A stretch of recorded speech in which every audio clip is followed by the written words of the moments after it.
It doesn't take much to get me excited these days. A week of gains on the share market will do it. I'm not excited today. Markets everywhere are worried tonight's American job numbers will be weak, pointing to another recession. So much of this week's gains have been blown away. Softer commodity prices had the predictable effect on miners. Finance sector stocks were down at least 1% and retailers also went south.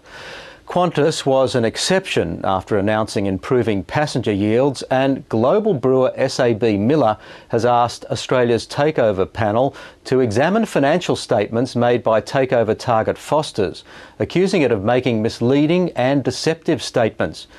The reporting season's over and profits grew around 11% for the year.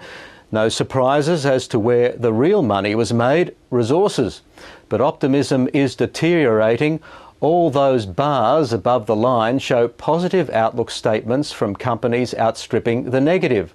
That difference has disappeared. Now there are slightly more negative outlooks. The Australian dollar has pretty much held firm because, given this week's economic data, nobody's expecting interest rates here to go down anytime soon, if at all.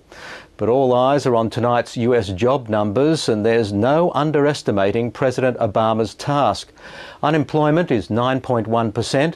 Here's a graph of the number of times since the war that America's unemployment rate has fallen 2% or more in around 17 months.